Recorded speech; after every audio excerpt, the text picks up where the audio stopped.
Well, good evening, everyone, and welcome to week number 5 for PPA 500. I think we kind of have a slow arriving group tonight. Only a few of us in here right now, but I'm sure people will join along the way. But it is 4 o'clock, so I want to be respectful of your time, and we'll go ahead and get started with class and let everyone else catch up when they arrive tonight.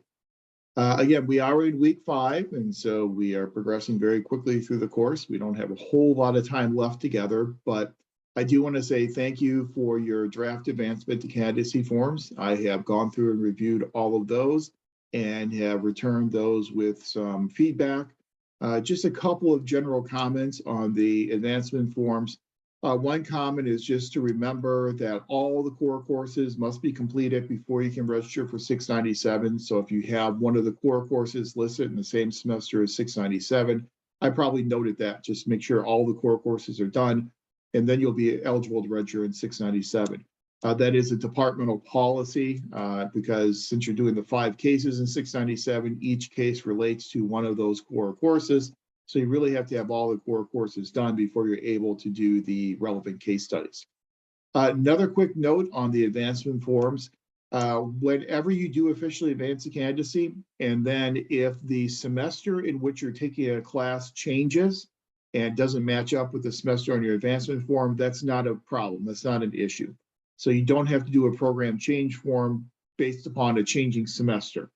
The only time you would have to do a program change form is if the actual courses change. So if you don't register for the courses you have listed on your advancement form, you decide to take another course, then when it comes time to petition to graduate and Enrollment Services does a grad check, they will flag it and say, well, you took different courses than what's on your advancement form, and then we just have to do a simple program change. It literally is one form, very quick, very easy, and the office, Kathy Allen, can help take care of that for you if that ends up being the case. But the semester doesn't matter. So if you have to switch semesters around, that's absolutely fine. So I think looking at the advancement forms, I think that everyone looks like they're in really good shape so that whenever you're ready to advance, after you completed your 6 units, you'll be ready to do so with our grad advisor, Dr. Matthews. If you were not in the program, thank you for giving me that little comment in the submission area, and I went ahead and awarded the 5 points because, again, there's no reason to turn in a draft advancement candidacy form if you are not actively enrolled in the MPA program. So coming up for next week then, you have 2 assignments that are due on February 28th by midnight. It will mean 11:59 and 59 seconds p.m. on February 28th. The one assignment is obviously that midterm assessment. We talked about the midterm assessment, went through each of the scenarios and each of the questions last week. So as you work on that, if you have any questions, feel free to reach out and send me an email. I'm happy to answer questions you have. After we finish our information tonight, you'll have all the information you need for that last scenario on the midterm, and you'll have all the information you need to answer all the questions on the midterm assessment. So the information we cover tonight will be very important for answering that final scenario on the midterm. And then in addition to the midterm assessment, you then have Canvas essay number 3 that is also due on the 28th. And for Canvas essay number 3, you are comparing private and public organizations. So you're taking your organization, if it's a public organization, and then pointing out 2 similarities and 2 differences between your public organization and a private sector organization.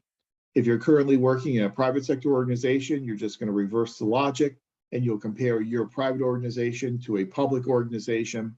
If you're currently working in a nonprofit organization, then you have a choice. You can compare your nonprofit organization either to a public organization or a private sector organization. It's completely up to you. But you'll be illustrating 2 similarities and 2 differences between your organization and a private sector organization. If you are not currently working in an organization or you haven't worked in an organization in the past, then it becomes a little bit more challenging because you'll have to go out there and you'll have to find an organization. You'll have to learn about that organization and then use that organization as the basis for your post.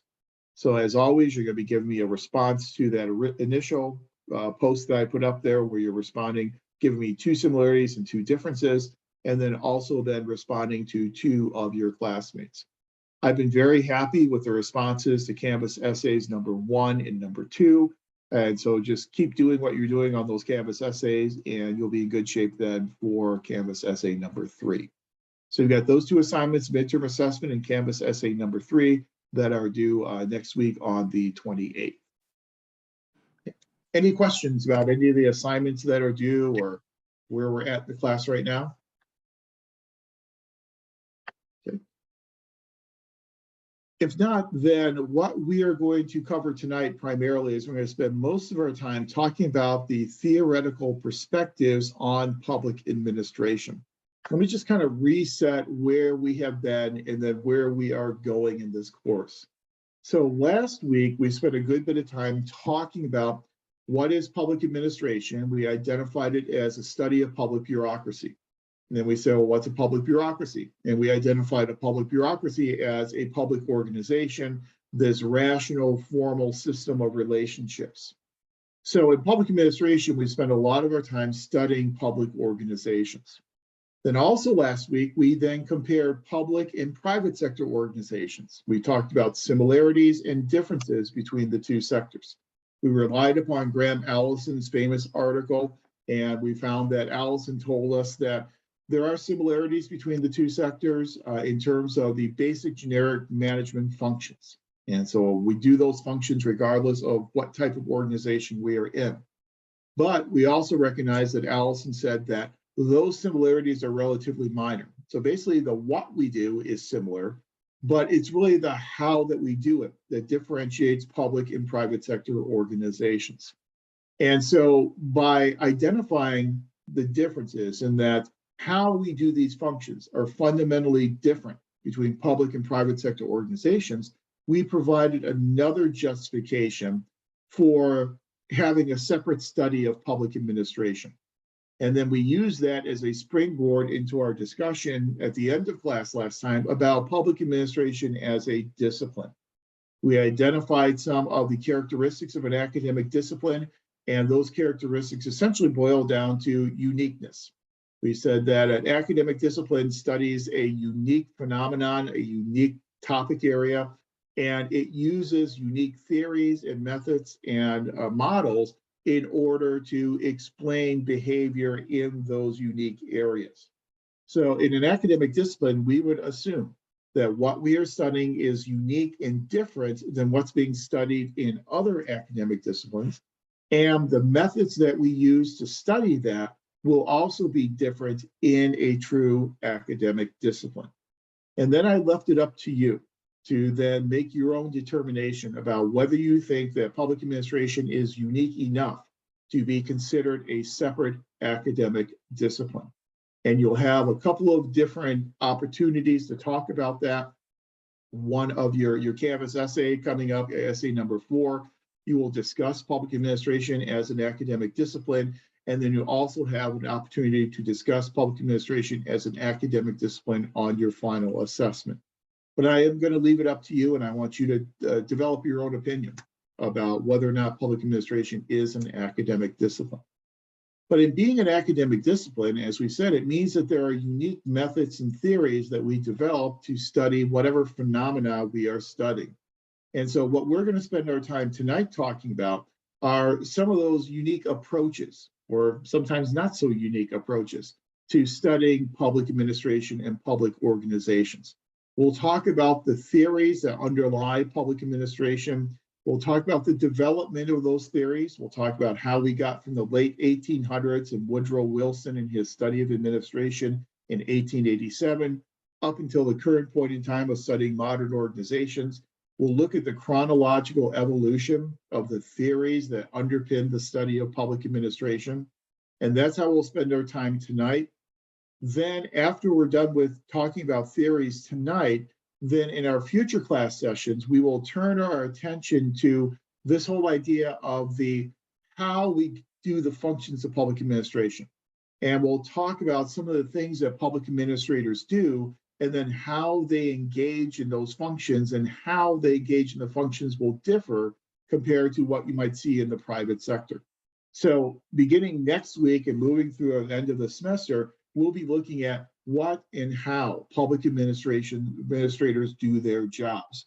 So we'll talk about the roles of public administrators in the formulation and implementation and evaluation of public policy, what they do in the roles in formulation, implementation, and evaluation, and how that differs from the private sector. We'll talk about the roles of public administrators in the formulation, implementation, and evaluation of public programs, and we'll draw a distinction between a public policy and a public program. Then in future weeks, we'll look at some other functions of public administrators. We'll look at how public administrators manage human resources, because 90% of the money they spend will be spent on managing human resources, salaries, and benefits. And then we'll also then in a future week turn our attention to how public administrators manage financial resources. And that's, again, an area that they spend a whole lot of time working on. So beginning next week, for our last couple of weeks, the focus will be on what public administrators do and how they go about doing those functions. But again, all of this is going to underpin this entire idea of learning about studying public administration as an academic discipline or a field of study. And in an introductory course like this, in order to give you a good theoretical foundation for moving into future courses in the program, I think that's really what you need to take away from the course with you, is your view of public administration as a discipline or field of study, and what it means to study public administration. So that kind of gives you a kind of a framework of where we've been, where we currently are tonight, and then where we will be moving in future weeks.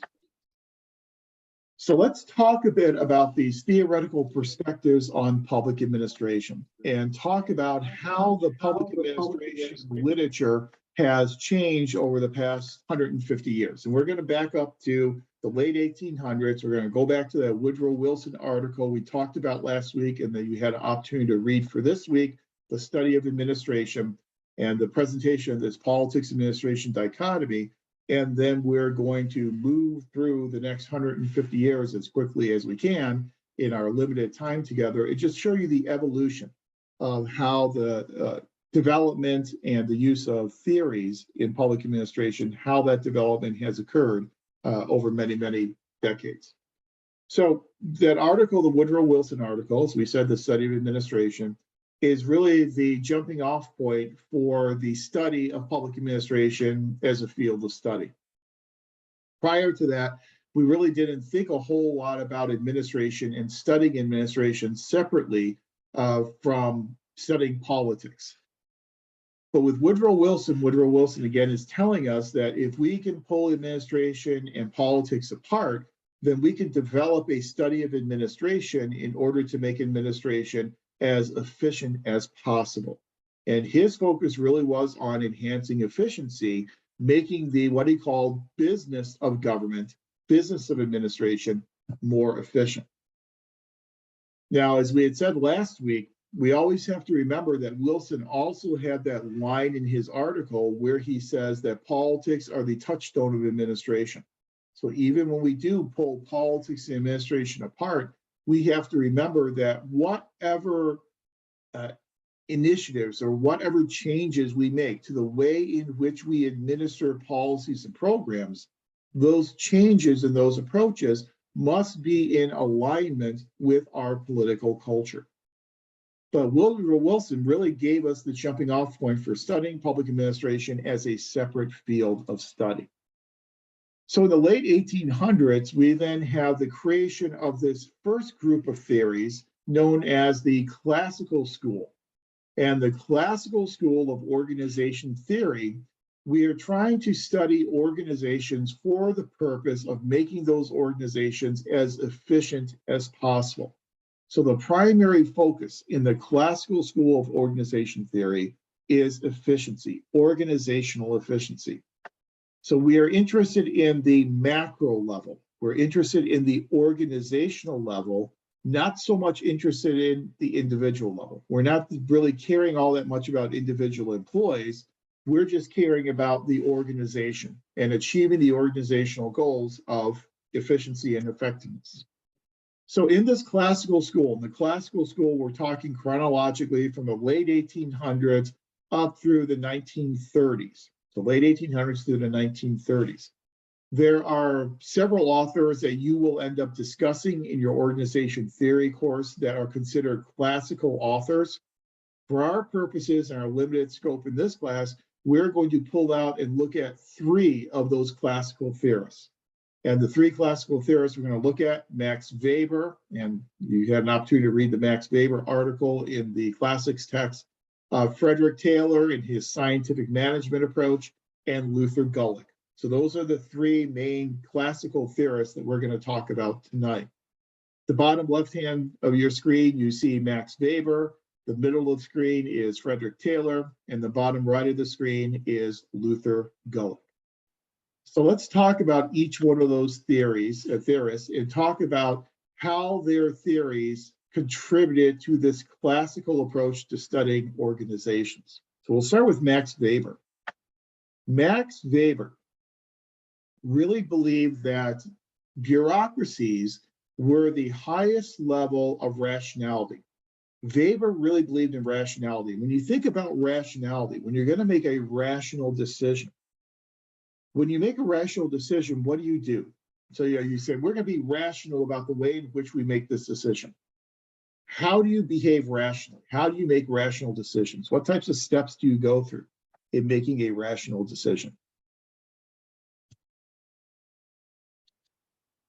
Anybody? Again, you can use text chat and use your microphone, completely up to you. But how are we rational?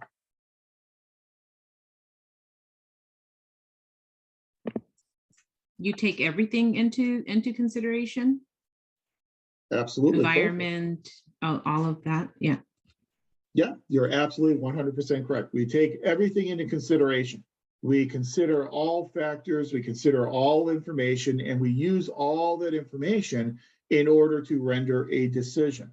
So we're basing our decisions on empirical information. And by empirical just means information that is tangible, information that we can sense, information we can collect and that we can analyze.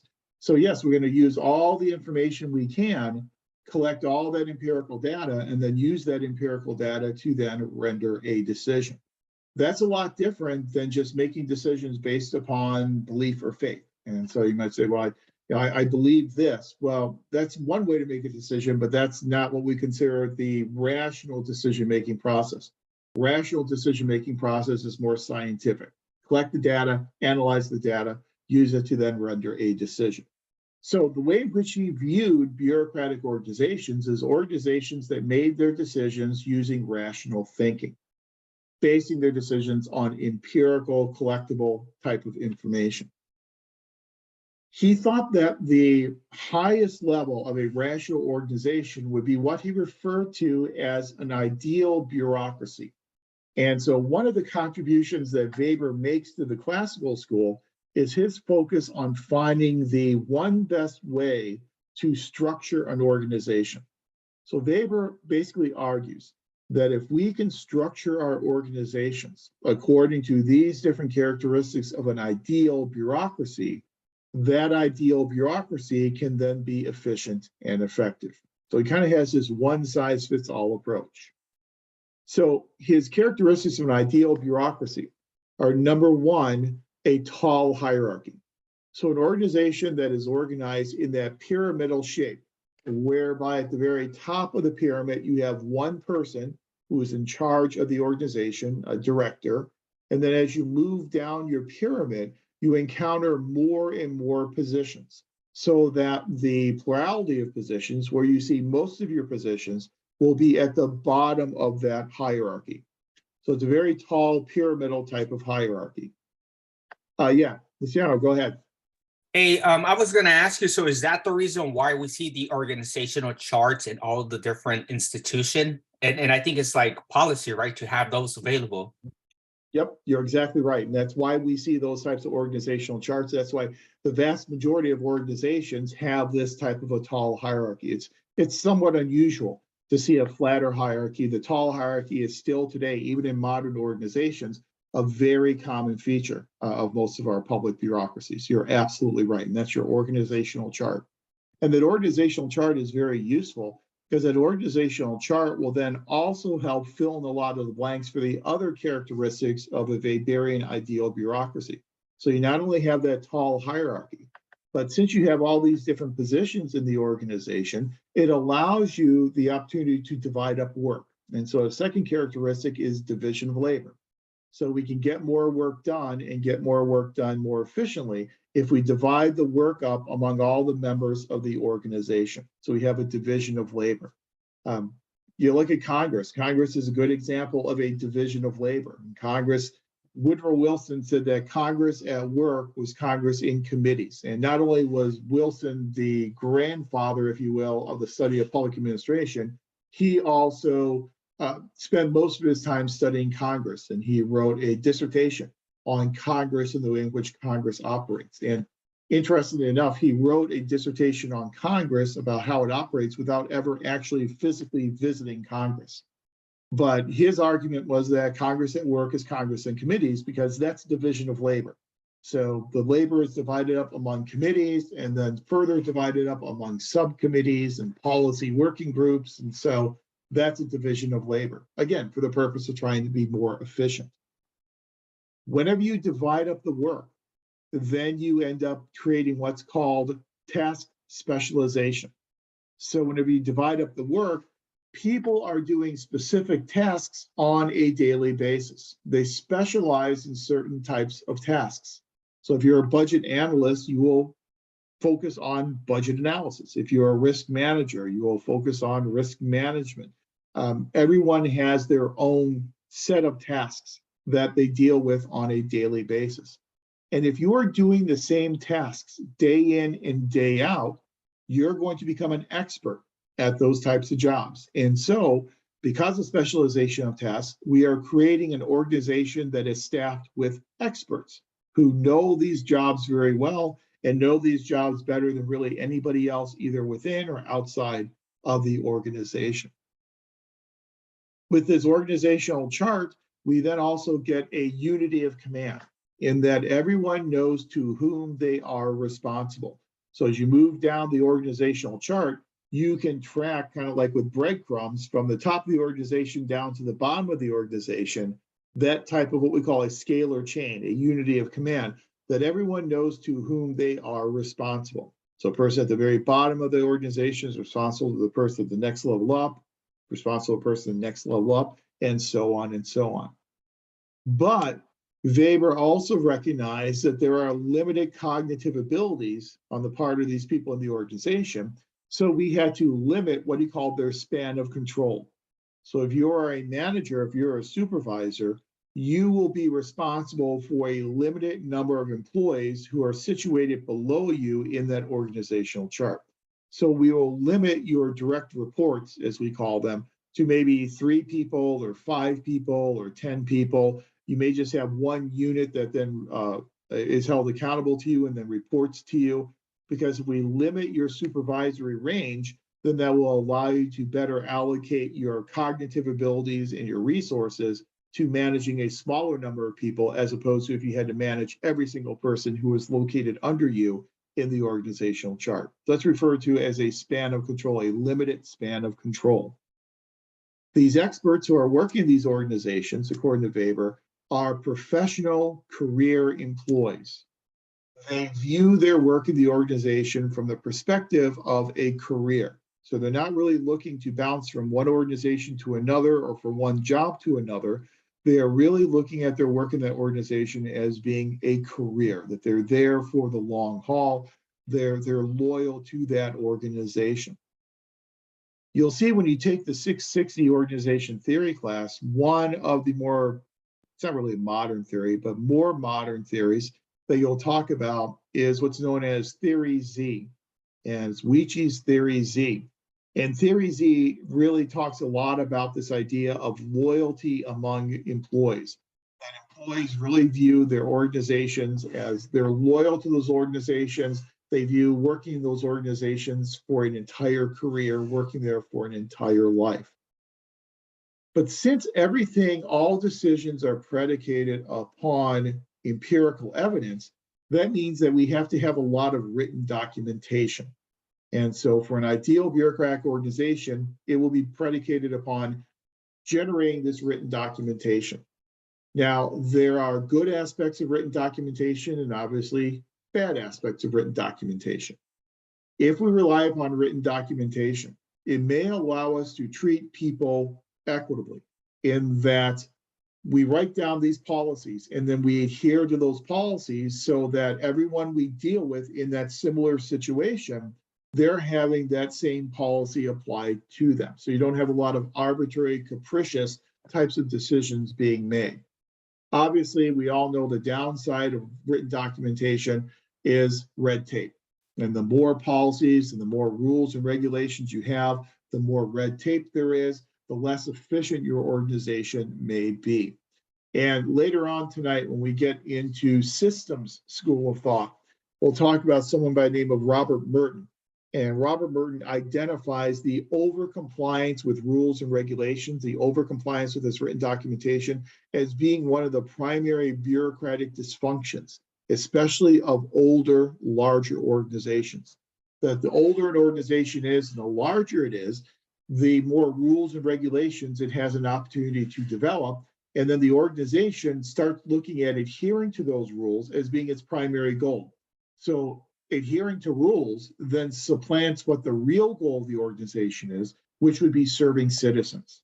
And so once your goal becomes adhering to rules and regulations as opposed to serving citizens, that's what he calls a bureaucratic dysfunction.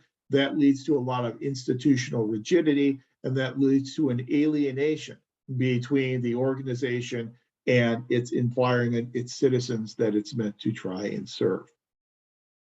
But these different characteristics are all the characteristics that Weber wanted to see in his quote unquote ideal bureaucratic organization. So Weber thought if we could structure our organizations like this with these characteristics, that's how we make efficient organizations. So Weber believed in that one size fits all approach. And he also believed that structure was the answer to efficiency. And we had to follow this ideal structure in order to make our organizations efficient. Frederick Taylor is another very famous classical author. And Frederick Taylor, his theories were, he was writing more in the early 1900s, the 19 teens into the 1920s. And he is most closely associated with this theory known as scientific management. And you may or may not have run into scientific management before, but in scientific management, what we do is we focus on work processes. And so the big difference between Weber and Taylor is Taylor focused on structure. Weber focused on structure. Taylor focuses on work processes. And Taylor focuses on the job. And according to Taylor, if we could come up with the one best way to do a job, we could then train all of our employees in how to do that job in that one best way. We could then evaluate whether or not they're doing that job in the one best way. If they are, if they're following those requirements, doing the job in the one best way, then we will compensate them. We'll provide them with performance pay. If, however, they are not, then we will replace them with another employee. Because Taylor had a very dim view of employees. He didn't really have a whole lot of value that he placed upon individual human beings. Taylor, in his writing, was known to refer to employees as being boorish beasts. He also was known to refer to them as being cogs in the machinery. So when you think about a machine, and you've got all these cogs, if you can visualize these cogs, each cog has a series of teeth surrounding it. And so one cog turns, whenever its teeth will turn, it'll then push against the tooth of another cog, which then makes that cog turn, which then pushes against the tooth of another cog, which makes that other cog turn. And that's what makes the machinery of that organization run. Cogs pushing against other cogs. Well, if one of those cogs has a broken tooth or broken teeth, then obviously the machine's not going to work. So you have to take that cog out, it's defective, throw it away, and replace it with a new cog that has all the teeth necessary to make the machinery work. So it's a very negative view of individual human beings. He wasn't really concerned about human beings and their wants, needs, and desires. He was concerned about the organization and making the organization efficient by coming up with the best way to do all the jobs within the organization. So in his approach to scientific management, he used this method known as a time motion study. So he would literally take a stopwatch and he would stand behind an employee and he would watch that employee do their job. He would time every element, every movement that that employee took in doing their job. The idea would be that you could get all the false movements, all the movements that were not contributing to the efficient completion of the job, and you can take all those false movements, he called them, and eliminate them. You identify all the efficient movements, and you combine all those efficient movements together, and by combining the efficient movements together, you will then come up with the single best way, the one best way to do a job. So the classic example of this was a very simple job, the shoveling of pig ore. So he would stand behind people while they were shoveling pig ore. So he would literally time the amount of time it would take them to pick the shovel up, the amount of time it would take them to put the shovel into the pile of pig ore, the amount of time it would take them to lift that full shovel up, the amount of time it would take them to then take the shovel over to a cart, and the amount of time to then dump the ore into the cart, and the amount of time to go back to the pile and start over again. He would time every single one of those movements with hopes of coming up with the most efficient way of shoveling pig ore. But he would do that with all of his jobs, all the jobs in the organization. So by doing this time motion study, you would then identify the one best way to do the job, and you would then train all your employees who are doing that job in that one best way to do the job. So you hire people who have the skills to do the job in that one best way. You train them in how to do it the one best way. You then evaluate them in how to do it the one best way. You reward those who are doing it in the one best way. You fire and get rid of the ones who are not. That's basically how scientific management would work. Now, we're probably troubled today by the whole idea of Boris Spies and the whole idea of the dehumanizing approach to individual employees. And that was one of the primary criticisms of scientific management that eventually led to the development of new theories and new schools of thought. But despite those problems with dehumanizing individual employees, scientific management is still with us today in our modern organizations. And so just like Luciano was pointing out with organizational charts, Weber, a vestige of Weber are these organizational charts in our organizations. We still see vestiges of scientific management in our modern organizations as well. So things such as position descriptions. And most of you probably have a position description for the job that you are working in. That position description is created through a job analysis and a job evaluation. And we'll talk about job analysis and job evaluation when we get to our discussion of the management of human resources. Because job analyses, job evaluations are very important parts of the process of managing human resources. But just for our purposes now, we'll define the terms. A job analysis is when you look at each individual job in your organization and you deconstruct that job into its component elements. Sounds a lot like Taylor in scientific management. We deconstruct those jobs into their individual components. We conduct that type of analysis on each individual job within our organization. And then we take the results of this job analysis and then we use it for the purpose of what we call a job evaluation. In a job evaluation, we are comparing positions to each other. So we'll take the job analysis for the position of police chief, and we'll then compare it to the job analysis for the position of patrol officer.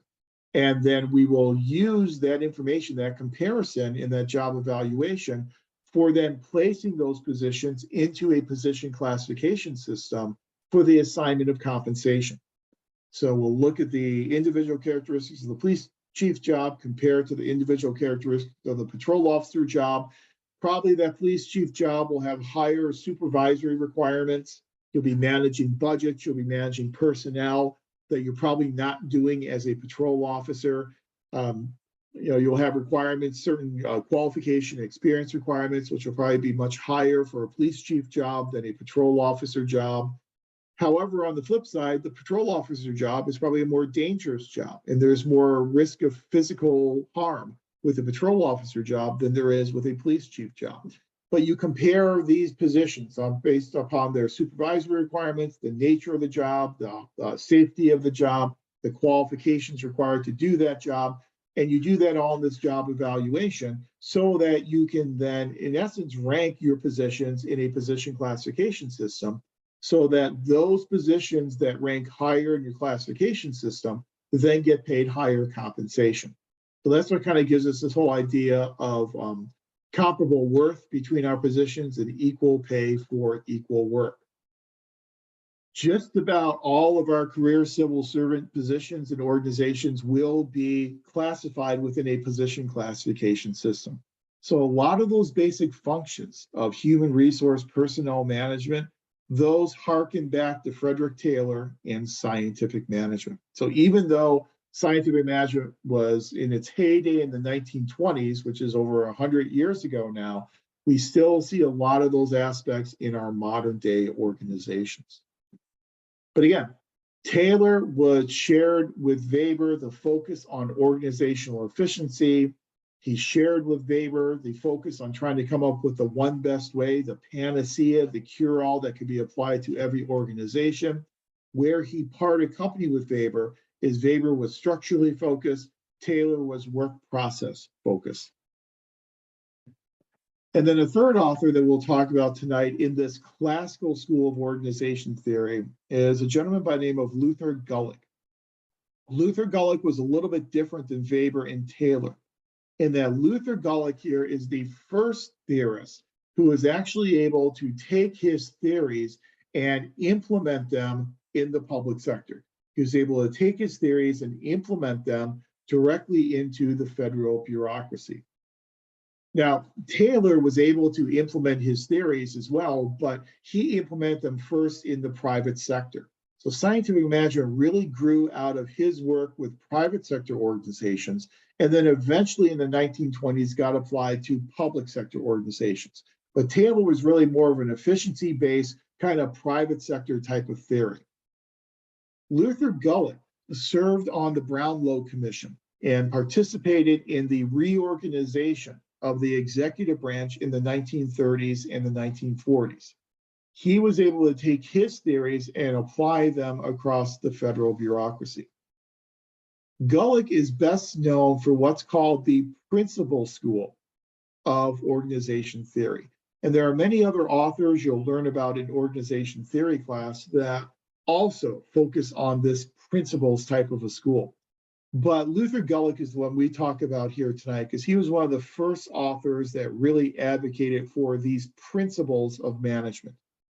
But what does Gulick mean by the principles of management? Gulick believed that there are generic management functions that are done in all organizations. But if we could teach our managers how to do these generic management functions, that will make for effective and efficient organizations. So if you remember the Graham Allison article, Graham Allison talked about these generic management functions and identified them as POSCORP: planning, organizing, staffing, directing, coordinating, reporting, and budgeting. POSCORP makes up these generic management functions that occur in all organizations, irrespective of whether they're in the private or in the public sector. Gulick says if we can kind of teach our managers, give them like a toolkit.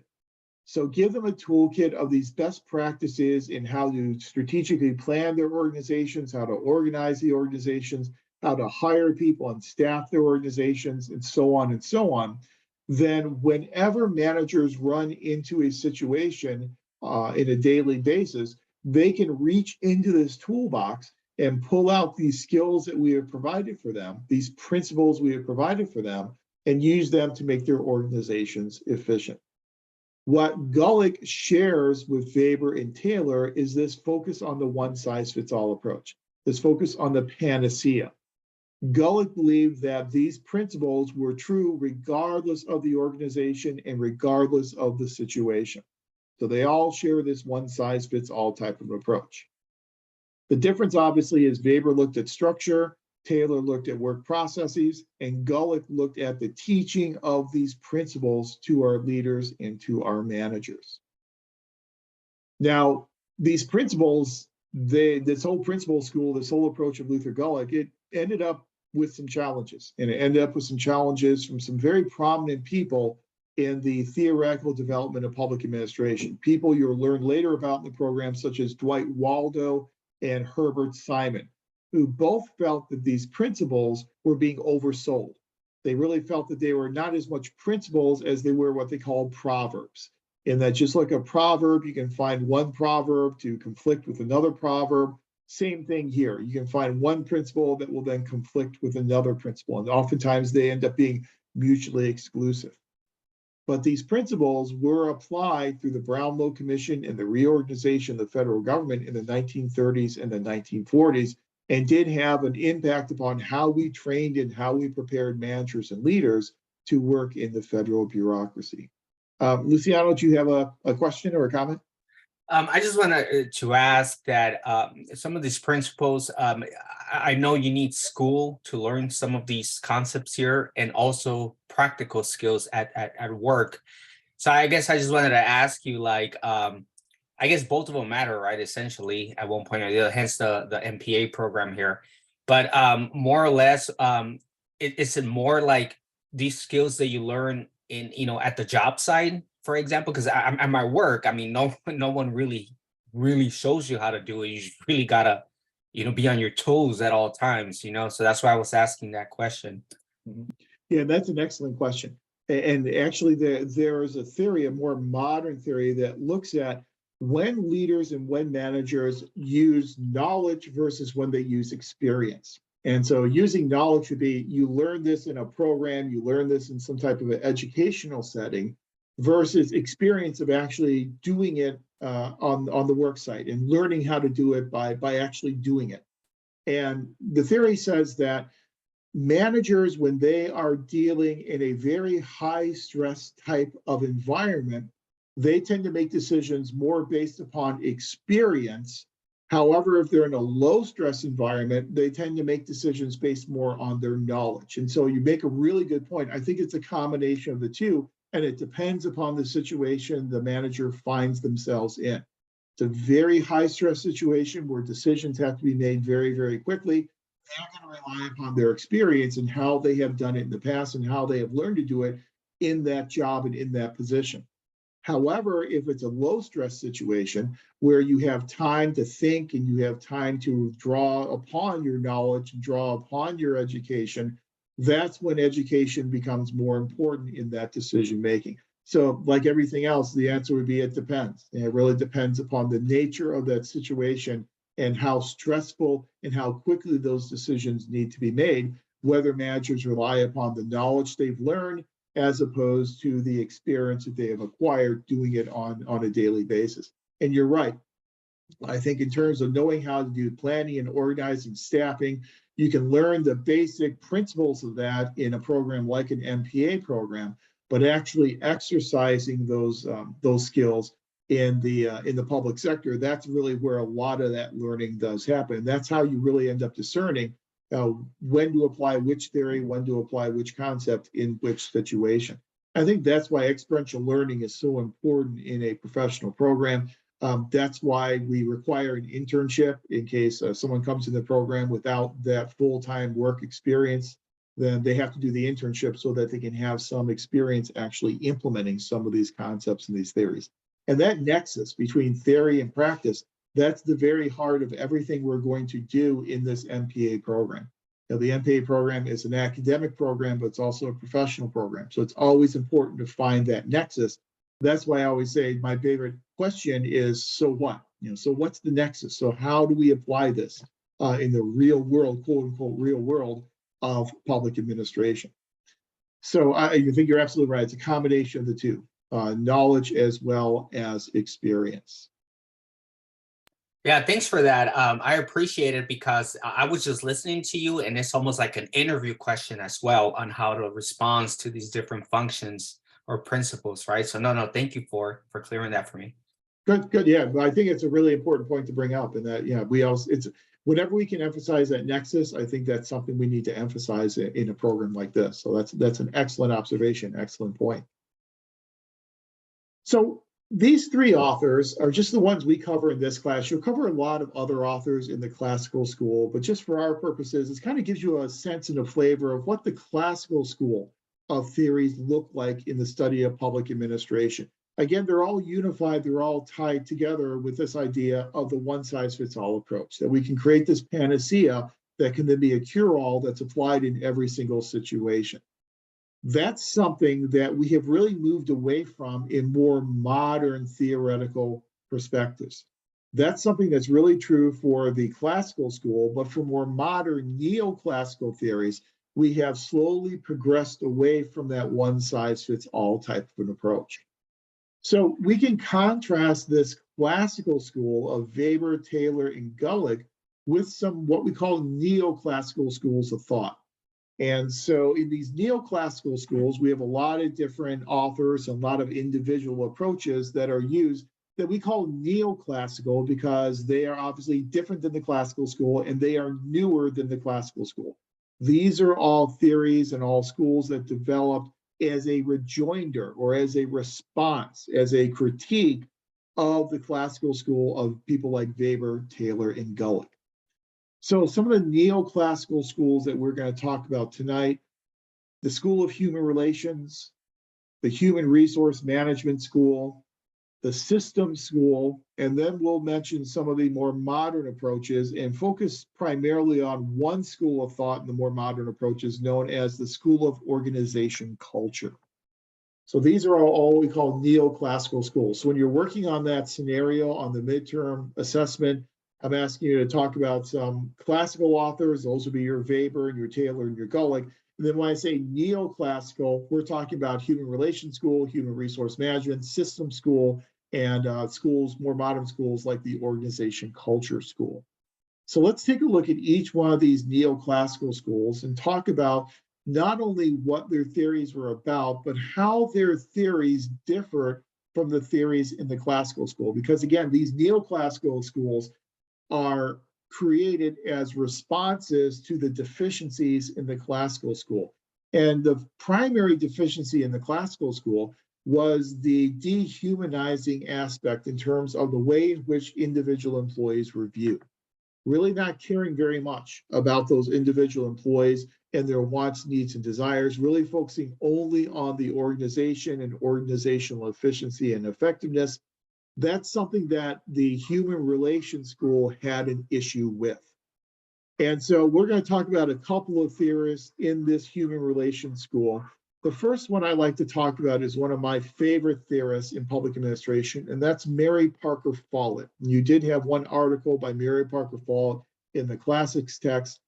Mary Parker Follett is one of my favorite authors because she was about the only person in the 1920s who is standing up and taking issue with scientific management when scientific management was becoming commonplace in both the private and the public sector. So in the 1920s, it was really the heyday of scientific management. Organizations were buying into scientific management, lock, stock, and barrel, as we say.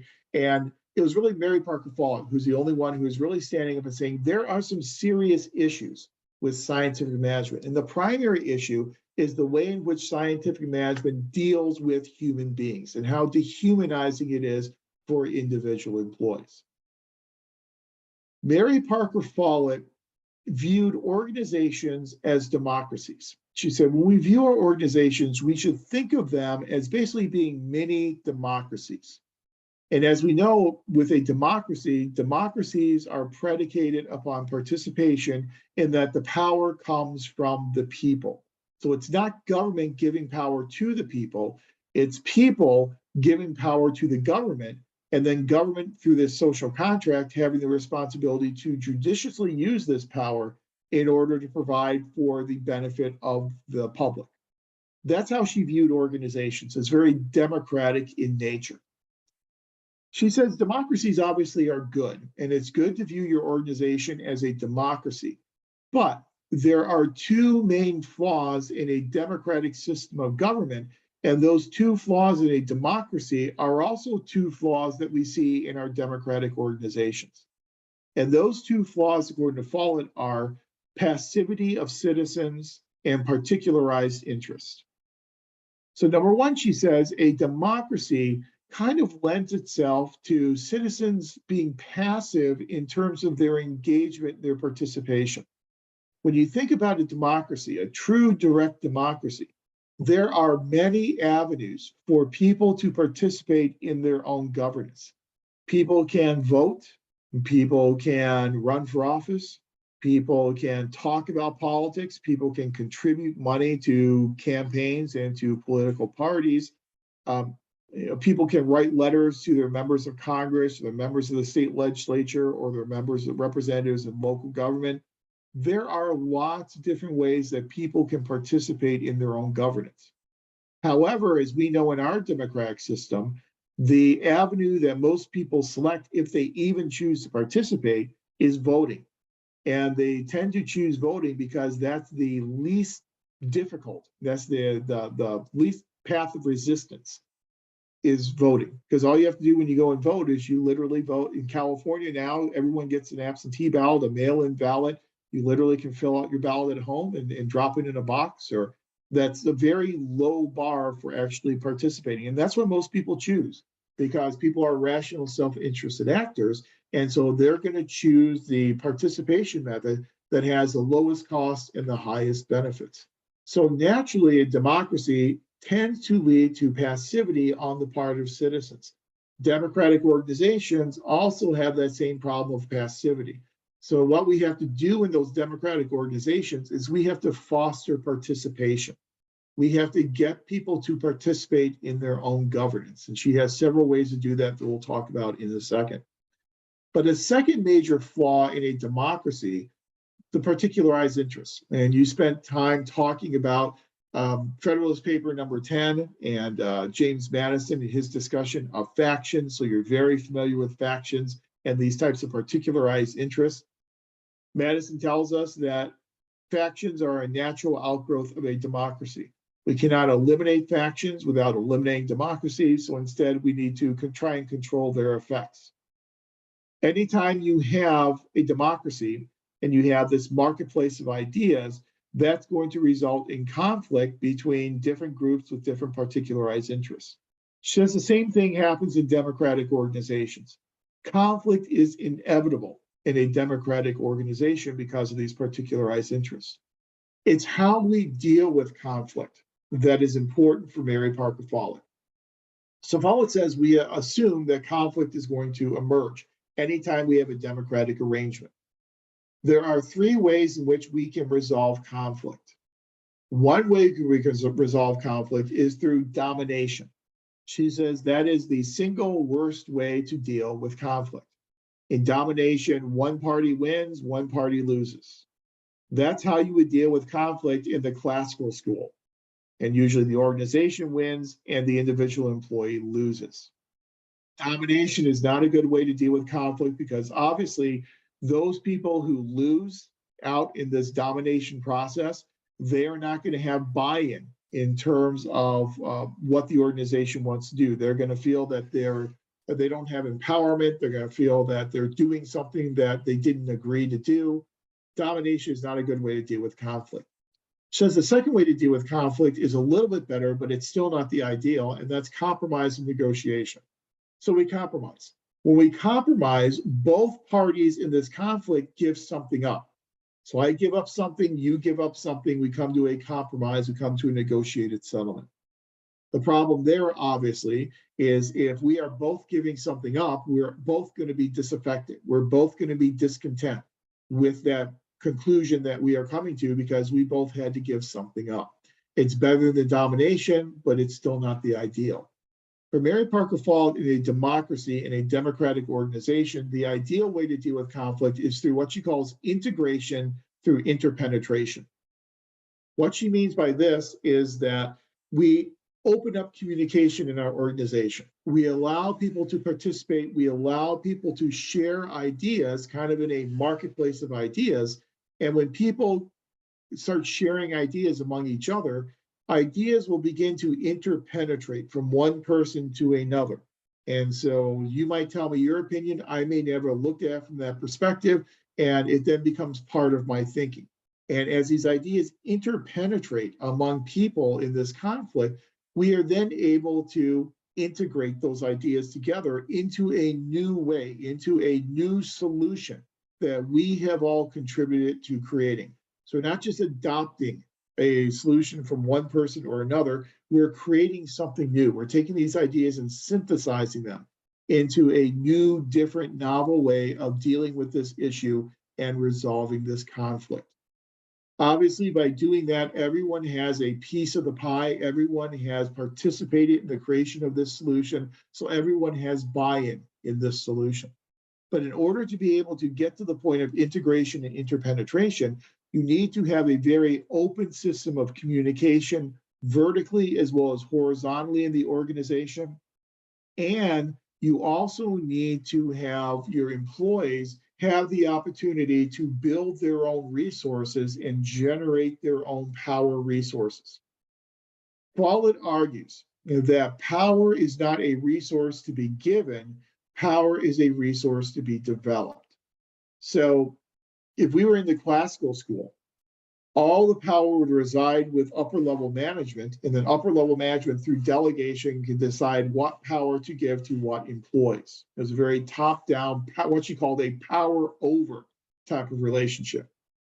She believes that it shouldn't be like that. She believes that instead of being power over, it should be power with, in that managers and leaders should work with their employees to help develop their employees, develop their resources, so that they can develop their own power base, so that they then have the information and the ability to participate in organizational decision making.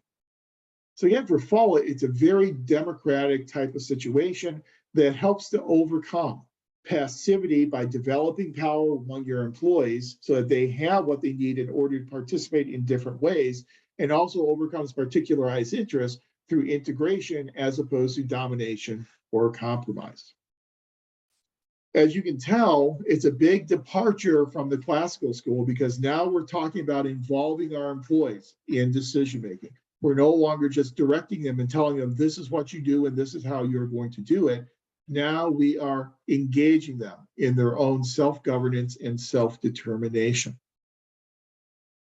Now that all sounds well and good, and that should probably sound really, really nice to us as a democratic organization.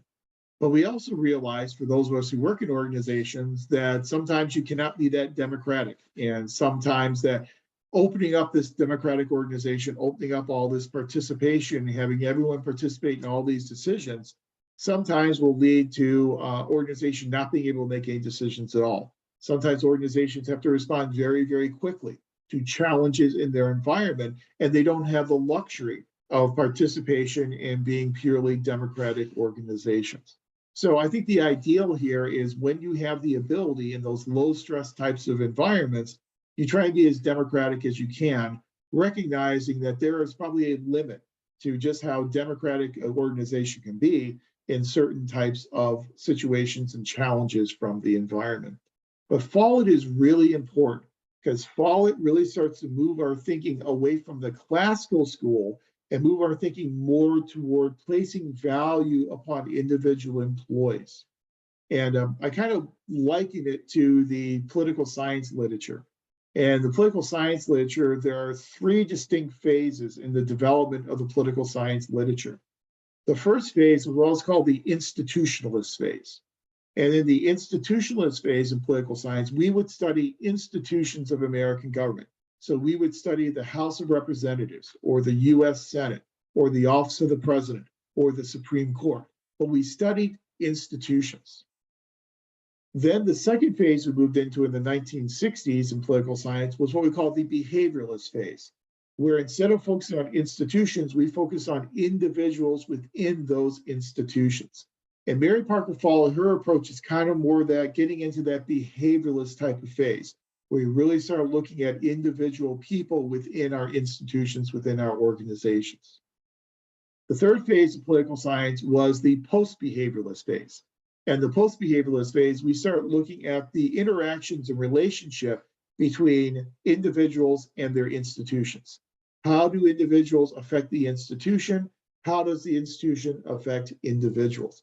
And some of our more modern organization theories kind of fall into that post-behavioralist type of approach. So kind of the development of our thinking and organization theory and public administration tracks pretty well with the same development of the theories and thinking in the field of political science. But Mary Parker Follett, even though she's moving us more toward a focus on human beings and individual employees, she was writing in the 1920s, and she was writing at a time when, as a woman, she wasn't really getting a lot of credit or notoriety for a lot of her theories. A lot of the theories that Follett develops, and this focus on individual employees, a lot of those theories were then later developed by some of her, by some male counterparts who were writing 10, 20, 30 years later. So they were kind of coming up with the same ideas and the same theories that Mary Parker Follett was coming up with. They just came up with them 10 or 20 years after Mary Parker Follett. So unfortunately for Follett, while she was doing her writing, she really didn't get a lot of recognition for just how important her theories were and just the impact that her theories had on our development in our thinking about how we study public sector and public organizations. Because of that, because she was writing in the 1920s, when a lot of people talk about the human relations school, they will not include Mary Parker Follett as a human relations theorist, because she was kind of writing about a decade before the human relations school really started to gain in prominence. So a lot of people refer to her as a pre-human relations theorist, because she was writing about a lot of human relations theories, but doing it before the rest of the world was talking about human relations. But in the human relations school, writing about a decade or so after Mary Parker Follett, we had people like Chester Barnard. And Chester Barnard is truly a human relations theorist in that he talked a lot about the importance of getting the compliance of employees. So his famous work was called The Functions of the Executive. And in it, Barnard makes the argument that in order for leaders and managers to be effective, they need to get their compliance in the acquiescence of their employees. That their success as a leader or manager and the success of an organization is based upon the compliance of employees. So Barnard viewed the relationship with employees as being very much of a transactional type of leadership. And the leadership literature, and we'll cover that briefly in this class, shows us that there are different types of leaders. There are transactional leaders, and there are transformational leaders, and there are charismatic leaders. A transactional leader is one that governs through transactions, these trade-offs that they make with their employees. And the primary transaction that Barnard was interested in is, in order to be efficient and effective as an organization, managers had to get contributions from their employees.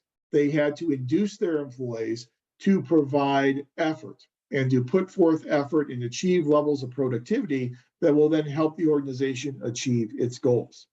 In order to get those contributions, whether they be working additional time, working overtime, or just working harder and more productively, you would have to then give incentives to your employees to extract those contributions. So for Barnard, this transaction between the employer and the employee was really based upon this idea of equity theory, that whenever employees look at how much effort they should put in, they're going to put in enough effort to at least balance out the incentives and the rewards that they are getting. If they feel they're putting in more effort than what they're seeing in rewards, obviously they're not going to put that effort in the future because they feel that it's an inequitable type of relationship. So you really need to find that proper balance. Why is that important? That is important because every employee has a different value system that they apply to those rewards. So every employee will view a potential reward differently than another employee. And what Chester Barnard's approach did is it really gave rise to a later theory from another organization theorist by the name of Paul Vroom. And I just love his name. It's like a car, V-R-O-O-M, Paul Vroom. And Vroom kind of reconceptualized, oops, sorry, I don't know why that went to the next line, kind of reconceptualizes Barnard's approach as what he calls expectancy theory. And so his approach, Vroom's approach, is expectancy theory, which is predicated on Chester Barnard in this transaction. What Vroom says is if we want to try and get contributions and get our employees to exert effort on a consistent basis, the amount of effort an employee is going to exert is going to be based upon 3 different characteristics. First characteristic is what he refers to as expectancies.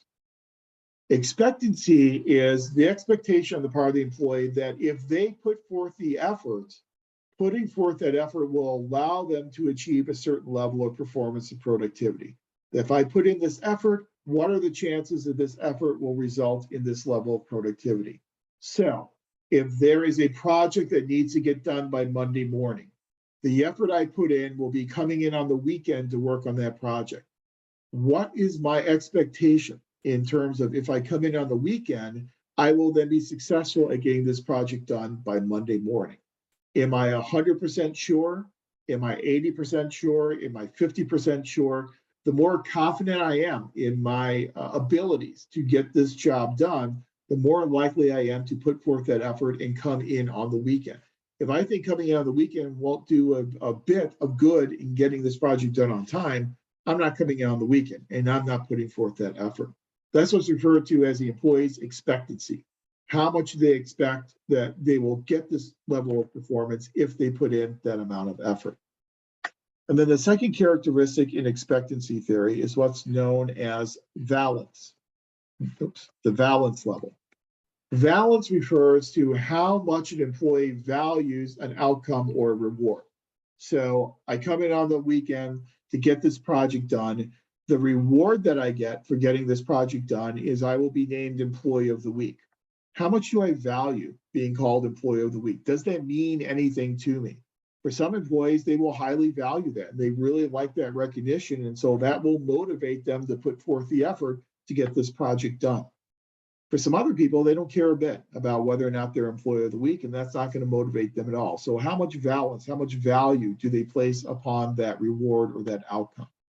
And then the third principle in this theory is what's called instrumentality.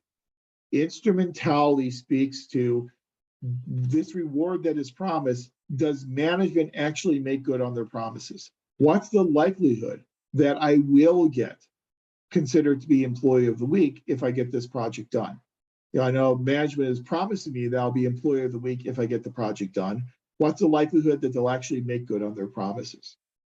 So in expectancy theory, what you are doing is you're providing the right set of incentives that people value and then coming through on those promises in order to motivate people and get people to give those contributions and put forth that effort that will make the organization efficient and effective. So that whole Vroom theory, expectancy theory, is very much directly predicated upon this transactional relationship between the organization and the employee that Barnard talks about in his theory and his functions of the executive. Barnard also says that not only do you have to provide incentives to get these contributions from your employees, but he also, and not only does he say that you have to do that, but each employee will have a different set of values that they will place upon these outcomes. And so you need to know your individual employees to know what they value and what incentives will motivate them. You also have to know your individual employees to know their confidence in terms of expectancy that they can actually get the job done if they put forth this effort. You also have to understand that each employee has what Barnard calls a different zone of indifference. So every employee has their own unique zone of indifference. Well, what's he mean by a zone of indifference? Basically, he says every employee will have their own standard of ethics. They'll have their own values. They'll have their own expectations for their own behavior. Everyone's value system, everyone's ethical code, if you will, could be different from someone else. If you ask someone to do something that does not violate their values, does not violate their ethical principles, chances are they're probably going to acquiesce, they're probably going to comply. However, if you ask someone to do something that violates their values and violates their ethical principles, even providing them with incentives will not be good enough to get them to take that action because that action violates their core values and their core principles. He says every employee has their own zone of indifference. That zone of indifference is what does not violate their values. And so if you ask them to do something within that zone of indifference that's not violating their values, their principles, you have a much better chance of getting those contributions from that employee as compared to if you violate their values. Because once you violate their values, you then are outside the zone of indifference, and they then actually care, and they're not going to do it because they don't want to violate their values and their principles. So he says you need to operate as a manager within this zone of indifference to get the contributions and compliance from your employees. Again, what complicates things is every employee has a different zone of indifference. So you have to know your employees, know what their zones of indifference are, and then endeavor not to violate and encroach upon their ethical principles and their value systems. But with Barnard, it's transactional. Barnard is saying we have to know our individual employees, which is much different than what we had in the classical school, but we have to know our employees for a purpose. And the purpose is to extract contributions from them to benefit the organization. So what is similar here with Barnard as compared to the classical school is Barnard is still focusing on the macro level of the organization and the achievement of organizational goals and efficiency and effectiveness. Employees are a tool in order to manipulate to get to those goals of organizational effectiveness and organizational efficiency. Then another human relations theorist that you have probably run into before, and we'll talk about this gentleman and then we'll take a break for the night, but another one you probably run into is a person by the name of Elton Mayo. And if you've done any work in psychology, you're probably familiar, or even sociology, you're probably familiar with Elton Mayo. Elton Mayo is best known for his series of experiments, and he had a whole lot of experiments that he and his crew worked on. The one experiment that has become the most prominent and the most recognized is what's known as the Hawthorne experiment. And the Hawthorne experiment, Elton Mayo went to an electrical plant, a Hawthorne electric plant, and he wanted to see the impact of changing a stimulus on the productivity of employees. And there's a whole lot to Mayo's theories that we can't get into here, but you'll get into in your organization theory class. But just for our purposes, what he wanted to do is he wanted to see if we change the level of lighting in the factory, will that change in the level of lighting have an impact upon the productivity of employees?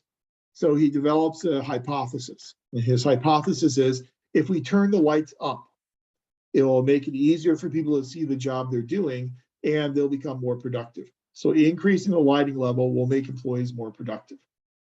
It turns the lights up, sure enough, people become more productive. So it confirms that hypothesis. Says, well, then naturally, if you turn the lights down, then people will become less productive because they will not be able to see as well and they can't be as productive. He turned the lights down, and what happened? Productivity continued to go up. So productivity was not a function of that external stimulus of changing the lighting level. The increase in productivity was a function of the social aspects of the organization. They were talking to these employees. They were watching these employees. They were recording these employees' productivity levels and their responses to the changing in the lighting level. They were paying attention to people. So people's productivity levels went up because they were being paid attention to. It's kind of this social aspect that people need to be recognized. They need to be seen as individuals, as human beings, and that then makes them more productive. So it's not really the incentives you give them, sometimes as much as it is recognizing the social aspect of the organization. That's a really important aspect because now we're recognizing that people are human beings. They interact with each other. They have needs for respect. They have needs to feel that they belong to a group, belong to something bigger. That will help motivate those employees. And yeah, Pressure, yeah, this is a very a common experiment that's talked about a lot in a lot of different courses, including in research methods courses. For a reason we'll mention in just a minute. Yeah, it's like in the hospital, I always admire the high light fixtures. Yeah, it's once we really recognize people as individuals, that recognition of them as social creatures is very important for their motivation and for them providing contributions in terms of higher levels of productivity. And in addition to recognizing the social aspect of the organization, Mayo also recognized that people work in groups. These are informal groups. And that when people work in informal groups, if there's one member of that group that is not pulling their weight, they're not working hard enough, they're not being productive enough, they will make the rest of the members of that group look bad. And so the other members of the group will then put pressure on that person to make that person work harder, be more productive, to make the rest of the group look better. That's another social aspect of organizations, the recognition of these informal groups within the formal organization structure of the organization. Now, the reason why we talk about the Hawthorne experiment in research methods classes is that it really bred this idea of the Hawthorne effect. And so whenever we watch people, people act differently than if they're not being watched. And so in research, we know whenever people know they're part of an experiment, when they know they're being watched, their behavior is recorded, they're going to act differently than if no one was watching. And I used to teach a research course many years ago, and one of the assignments was to watch the live webcam of Times Square and record the observations of people as they went about their business in Times Square. And one of the things that students recognize is that when people thought no one was looking at them, no one was paying attention to them, they acted a lot differently than when they thought people were paying attention to them. That's this whole idea of this Hawthorne effect. So people are human beings, and people are going to react differently depending upon these social aspects in the organization. They are social animals within a social environment. That is a very important finding in the School of Human Relations, because again, it recognizes that it's just not all about organizational structure. It's just not about the organization chart. It's just not about having the right set of incentives. It's about recognizing that people have these feelings of need for belonging and need to be held in high esteem. They've got these psychological needs and these social needs that organizations need to attend to in order to make their organizations more effective and more efficient. So the Human Relations School of Thought pulls us away from the classical approach in that now we are recognizing the social aspect of work. Now we're recognizing people as individual human beings with different sets of wants, needs, and desires. But the one thing that still connects the Human Relations School to the classical school is that the ultimate goal in the Human Relations School of paying attention to people is not necessarily to develop them as human resources, but rather to see what contributions and productivity levels we can get from them for the ultimate goal of making our organizations more effective and more efficient. So the ultimate goal in human relations theory is still the same goal as in the classical school, which is achieving the goals of the organization as opposed to achieving the goals of individual employees. But with this Human Relations School, we're talking about chronologically the late 1930s and the 1940s into the 1950s. So this is a more contemporary type of school of thought than what we had back in the classical school. But still, in this Human Relations School, we are still not valuing individual employees in terms of helping them achieve their own goals for the purpose of them achieving their goals. We're helping them for the purpose of achieving organizational goals. We really don't start helping people in terms of them achieving their own goals until we get into this third school of thought known as human resource management theory. And I think this is a good breaking point. It's 5:18. So let's go ahead and just take a little breather now until about 5:30. Come on back at 5:30, and then we'll talk about the Human Resource Management School and talk about how it differs from human relations theory. Then after that, we'll move into a discussion of systems theory. We'll talk about organization culture, and then I think that will take us through the remainder of our time tonight. So go ahead and take a break. Come on back at 5:30, and we'll talk Human Resource Management School of Thought and Human Resource Management theories. Professor, do you have a minute? Sure do, yeah. Let me just stop our recording for a second.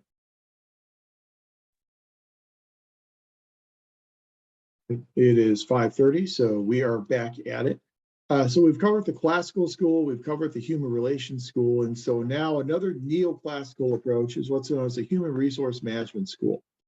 And the big difference between the human resource management school and the human relations school is that in human resource management, we are paying attention to employees for reasons other than just achieving the goals of the organization.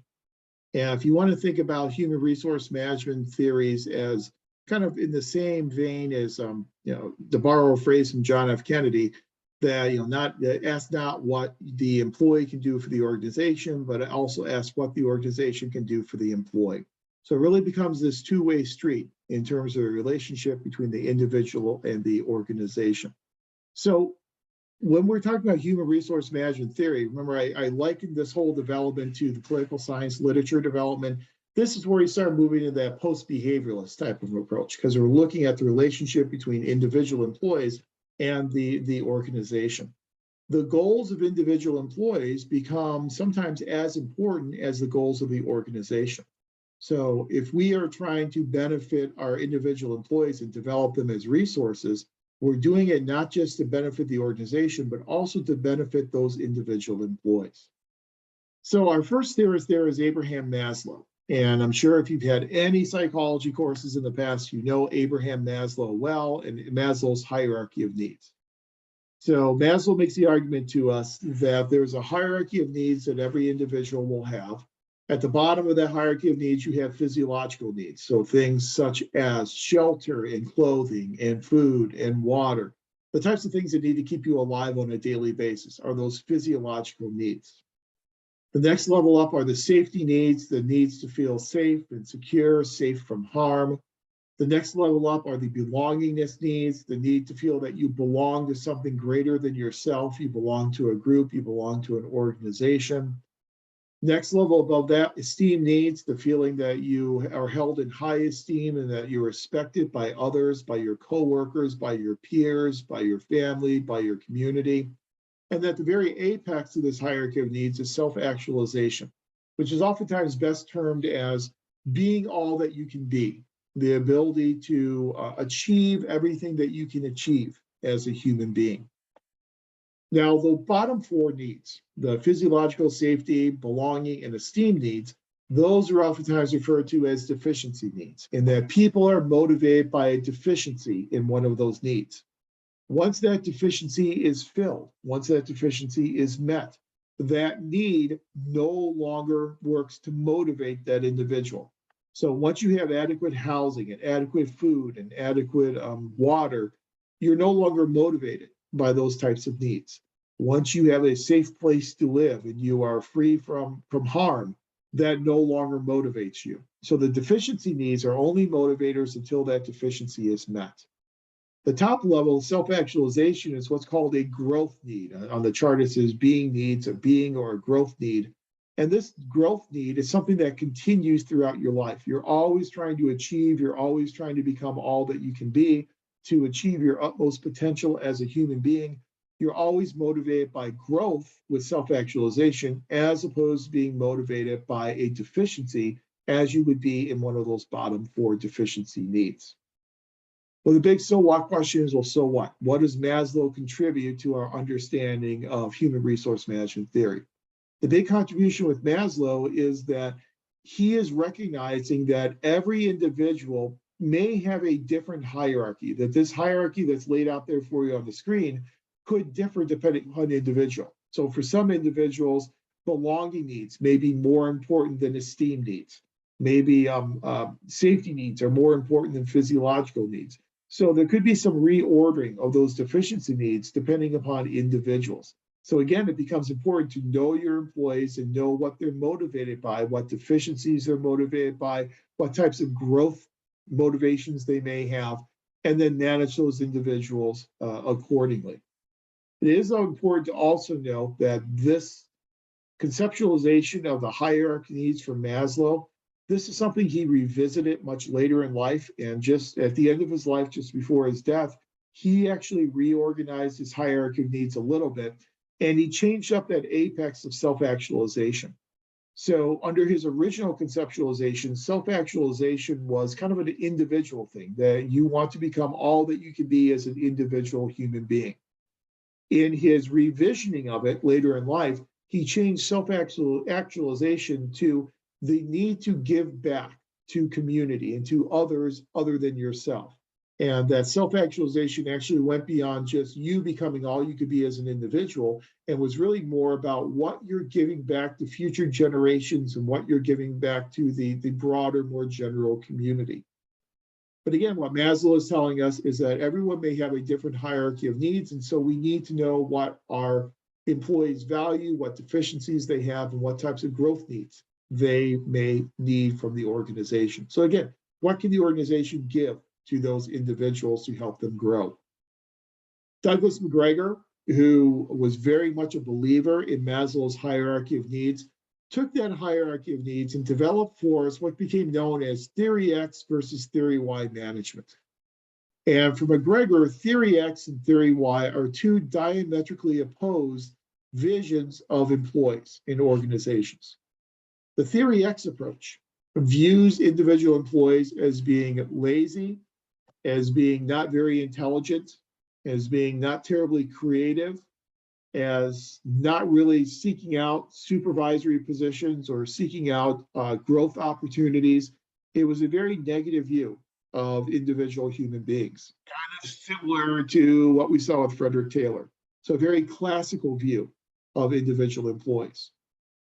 Theory Y was just the complete opposite. So in Theory Y, employees are assumed to be intelligent, they're assumed to be creative, they are assumed to aspire to supervisory positions, they are assumed to want to develop their skills and seek out developmental opportunities, complete opposite of Theory X. Well, so what? Why is it important? It's important because McGregor argues the majority of our employees are Theory Y types of employees. Now, there are some clunkers and there are some Theory X employees in there, but for the most part, the majority of our employees are Theory Y. The problem is that they are working in Theory X organizations.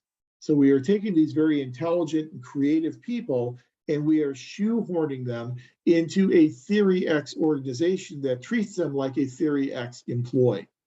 So McGregor argues that what we need to do is we need to fundamentally change our organizations to help our organizations better meet the higher level needs of Theory Y employees. We need to take a Theory X organization and transform it into a Theory Y organization to better match our Theory Y employees.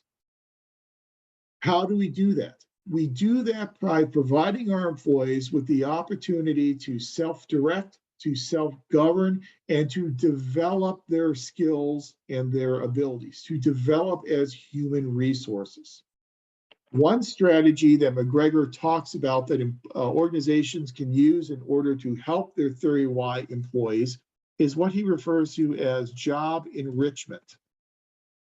And job enrichment is the process of increasing the developmental opportunities within someone's job description to allow them to have professional development opportunities that will help them develop as human resources.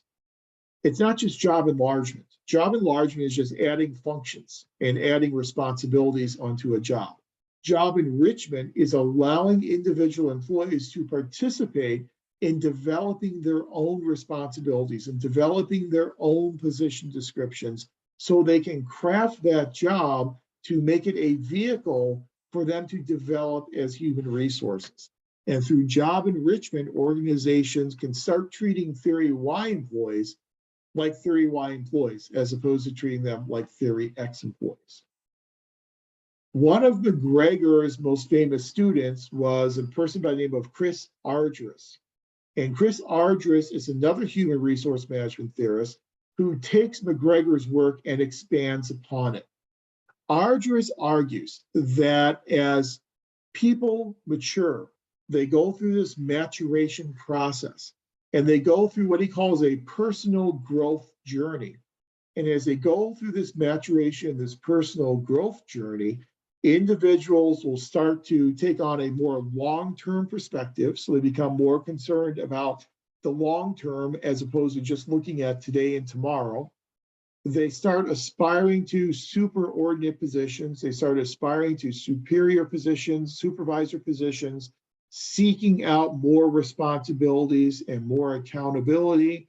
They seek out opportunities for growth. They seek out opportunities to contribute to and give back to the organization and give back to their communities and society at large. That's a personal growth process that people go through. And Ardress argues that it's then incumbent upon the organization to make it clear how these employees can go through that personal growth process and to make it easier for them as they go through their personal growth process.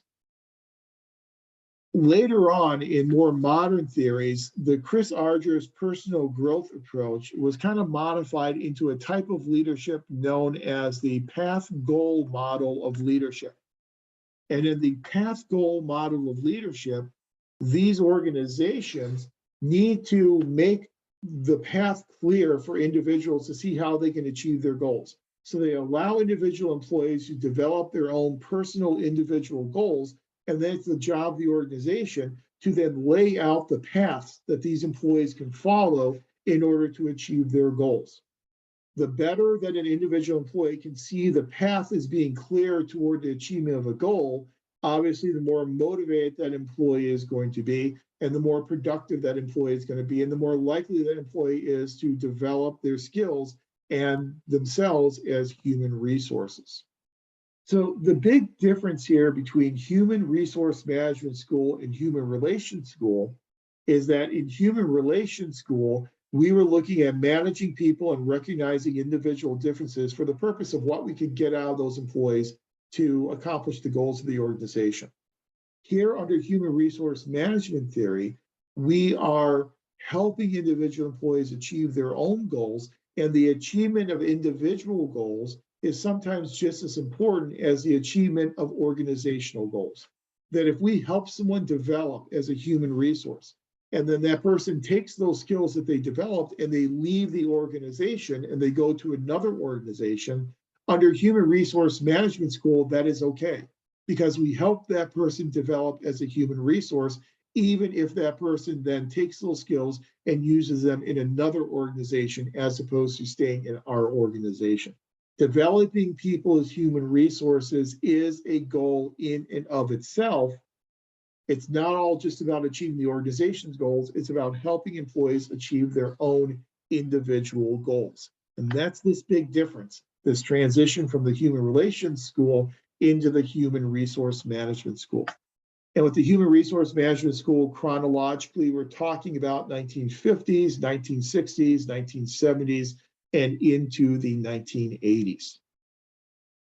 So you can kind of see how this evolution is happening. We're getting more of an individual focus and more of a focus on goals other than the organization goal, and equating basically the importance of individual goals with organizational goals. And so we're not just managing people for the purpose of benefiting the organization, we are managing people in order to benefit those individual employees as well. So there are some really distinct differences between human resource management theory, human relations theory, and classical theories. But one thing that does tie all three of those schools of thought together is their focus internally to the organization. All of those schools of thought look within the organization and how the organization is managing and interacting with employees within the organization. They all kind of have that internal focus. This next school of thought, known as the systems school, looks at not just the organization, but the environment that surrounds that organization as well. In systems theory, we start looking at organizations as part of a bigger whole. We look at their role that they play within this much bigger system that surrounds the organization. So it's a much more macro approach than just looking at the organization itself. There are two approaches to systems theory. There's what are called closed or natural systems approach, and then there's what's referred to as an open systems approach. In a closed or natural systems approach, we view organizations as being living organisms. And so living organisms, their primary goal of a living organism is to try and survive. So survival is the primary goal of an organism. Just like a living organism, the primary goal of an organization is agency survival. So in closed or natural systems theory, Everything that organizations do, all their behaviors and all their actions should be geared toward fostering agency survival, fostering organizational survival. The focus with a natural or closed systems approach is looking for this balance within the organization. And the ultimate goal of the organization to help it survive is to find a balance within the organization. This balance is known in the literature as homeostasis. So we are looking at this point of homeostasis, whereby the organization is in balance with itself. It's achieved organizational harmony. So if you think about the point of homeostasis for the human body, the point of homeostasis for the human body would be the point at which your blood pressure is normal, your blood sugar level is normal, your pulse ox level is normal, the body is devoid of any types of diseases. That's the homeostasis point, the point of balance within that human body. The goal of closed or natural systems theory is to find that same point of homeostasis within the organization.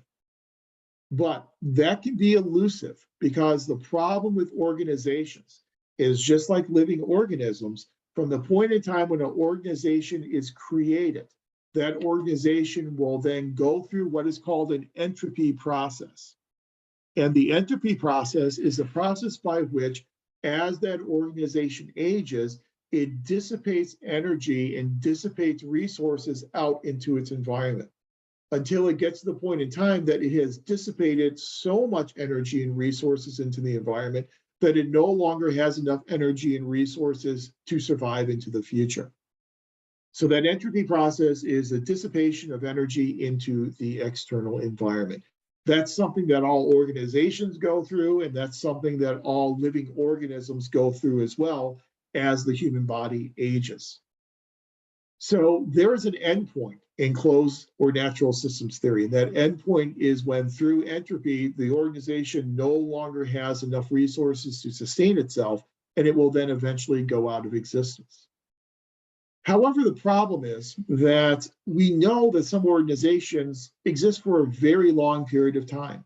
And we have some organizations, some departments at the federal level that have been around for over 200 years. So why haven't those departments, why haven't those agencies gone out of existence?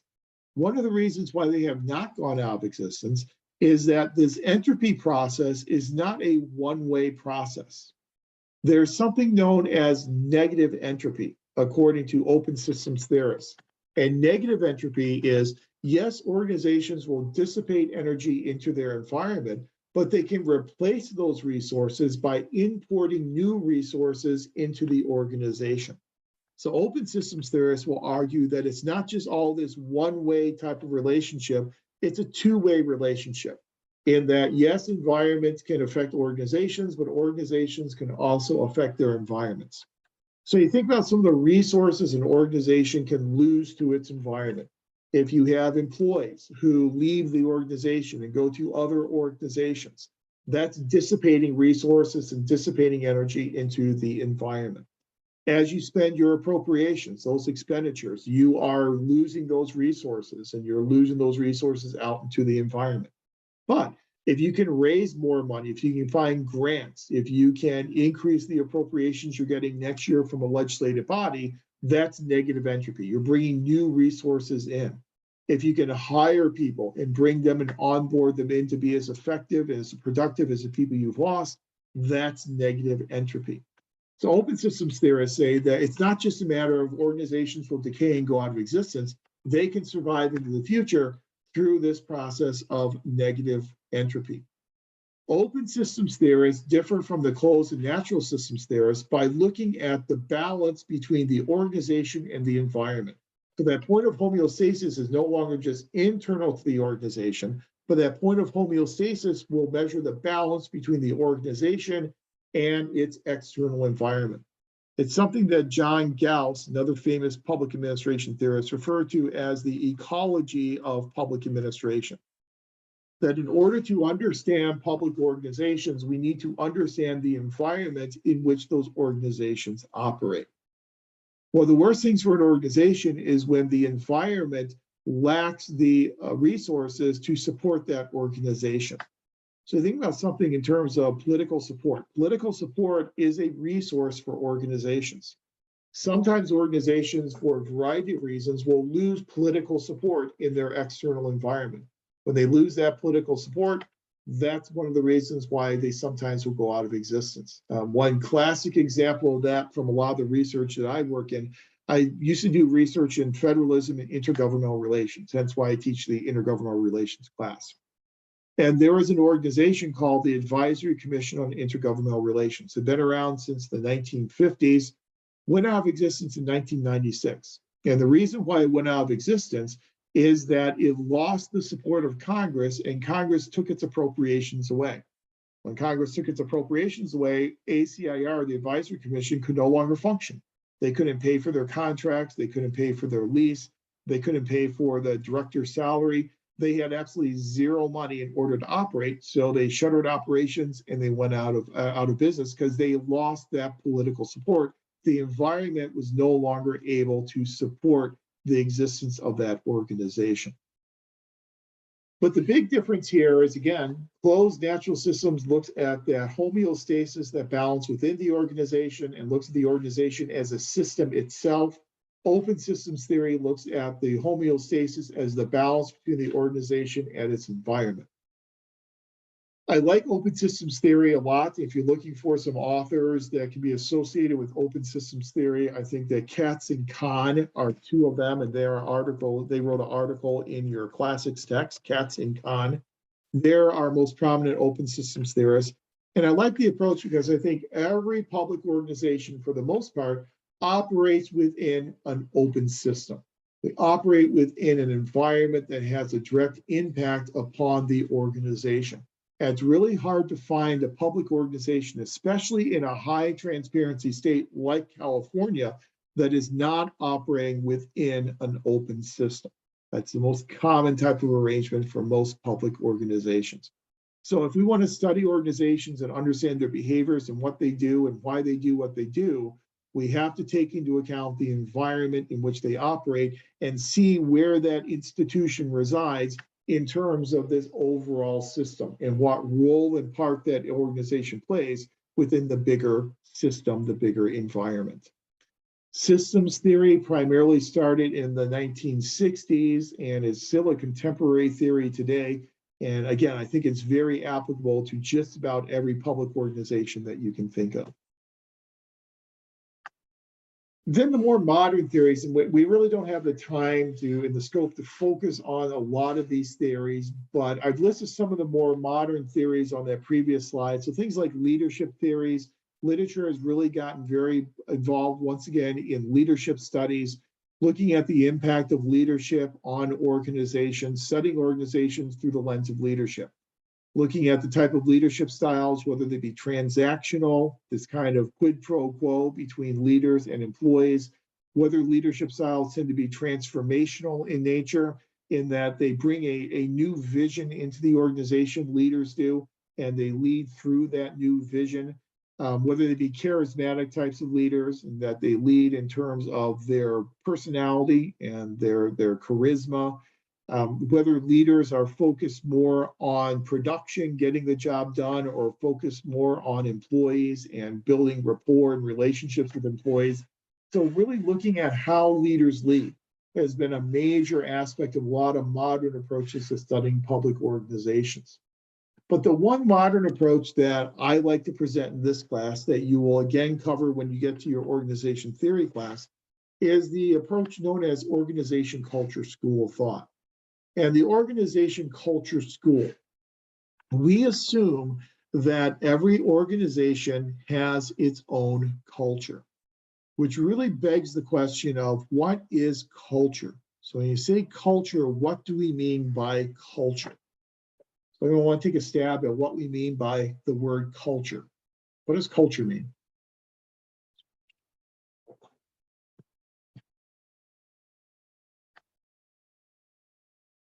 You know, organizations have cultures. We have political cultures. Every nation has its own political culture. So what do you mean by culture? I can only think of, like, for the organization that I work in, like the culture that we have is a harm reduction, led by harm reduction, so non-judgmental, open to helping anyone that comes in through our doors and meeting participants where they are at the moment. Yeah, that's perfect. That's a perfect example of the values of your organization. And so these are the values of the organization, and those values in terms of meeting people where they are and providing those types of services, those values result in behaviors, the provision of and production of those services. And that's a perfect example. Culture really looks at values and behaviors and expectations and norms. So what are our expectations for behavior within this organization or within this society? What do we value within this organization and within this society? And how does what we value have an impact upon what we do daily as an organization or as a society? How does it affect our daily behaviors and how we interact with each other and behave with each other? That's essentially what we're talking about with culture, this set of values, norms, and expectations. So just like societies have their own cultures, organizations have their own cultures as well. Now, organization culture is an interesting school because it borrows very heavily from some other disciplines. So we study organization cultures in some of the same ways that we would study the culture of an ancient society. So if we were in the world of anthropology or archaeology, and we want to study an ancient society, we would go on an archaeological dig. And on that archaeological dig, we would dig up artifacts. And those artifacts would be tangible representations of how that society lived on a daily basis, how that society valued life, how that society, members of that society interacted with each other on a daily basis. So we dig up, eating utensils. We dig up things that were used on a daily basis. And that gives us insight into that culture in that ancient society. Well, organizations create artifacts as well. Our artifacts and organizations just look a little bit different than what you get on an archaeological dig. Our artifacts consist of things such as agendas for meetings, the minutes and the notes produced from the meetings that we have had, our policy and procedure manuals. Those are all what we consider to be artifacts. They are written, tangible types of representations of what we do and how we do it on a daily basis. So artifacts are very easy to find in organizations. For many years, I've chaired site visit teams in the accreditation process, going around to different programs going through accreditation. And one of the things we always used to look at is we would always look at the agenda and the minutes from the last 2 years of faculty meetings. We would look at the retention, tenure, and promotion policies. Those are all tangible things we could look at and study to understand how that program behaved on a daily basis and how it interacted with members of the organization. So those artifacts are very easy to see, they're very visible, and they're very tangible. Other ways in which you can study an organization's culture are a little deeper and maybe a little bit less visible. A second way in which we can study organization culture is by looking at what we call the espoused values of that organization. Espoused values are things such as the mission statement, the vision statement, the goals and objectives within the strategic plan. Those are espoused values. That's what the organization is telling you. This is what we value as an organization. Those espoused values are relatively easy to see because they are usually written. They are there in the form of a mission or a vision statement or a strategic plan. But those are where the organization is telling you what that organization values. And that will be insight into the culture of that organization. The third way in which we study organization culture is much less visible, and that's much more hidden and more difficult to ascertain. And that's what's referred to as basic assumptions. So we have to understand the basic assumptions that that organization is predicated upon. By basic assumptions, we're talking about things that are not spoken, but will guide the way in which we behave and interact with each other. So we may all believe as an organization, we have to treat each other with civility. If we don't have a civility code of conduct written, that's going to be something unwritten. We all feel we need to behave in a civil way. We all feel that we need to respect each other. We all feel that we need to respect differences of opinion. Those are things that we all assume that will guide our behavior as members of the organization, even though we haven't written those down anywhere, even though they're not tangible. They're much more difficult to uncover as someone who studies organization culture, but they're very important for understanding the culture of that organization and how and why people interacted the way in which they did within that organizational culture. So artifacts, espoused values, basic assumptions are three different levels of organization culture that we can study to understand the values, the norms, and the expectations of that individual organization. And the important thing, obviously, is that every organization will have a different organization culture. Leaders can embed cultures into their organizations. So a transformational leader who comes in with a vision for the organization can take certain steps to embed culture into the organization. There are primary and secondary and tertiary embedding mechanisms. I'll just give you one example from my recent experience. When I was on a school board, we hired a new superintendent. When that superintendent came in, the very first thing that they did is they brought a slogan with them. And their slogan was, "Together we achieve more." That slogan then appeared on the website. It appeared on all stationery and letterhead. It appeared on every agenda. It appeared on every document that was being created by the organization. It appeared in the tagline of all the emails that were being sent out from all members of the organization. Using those types of slogans are good ways to embed that culture into the organization because it becomes very visible. People see it all the time. And then by seeing it all the time, it's something that they then realize is something that's valued by the organization. Leaders can also embed culture through the types of things they pay attention to and the types of behaviors that they reward. So if a leader rewards a certain type of behavior, then members of the organization know that that's a valued behavior and that's a way in which they should behave because the organization places high value on that type of behavior.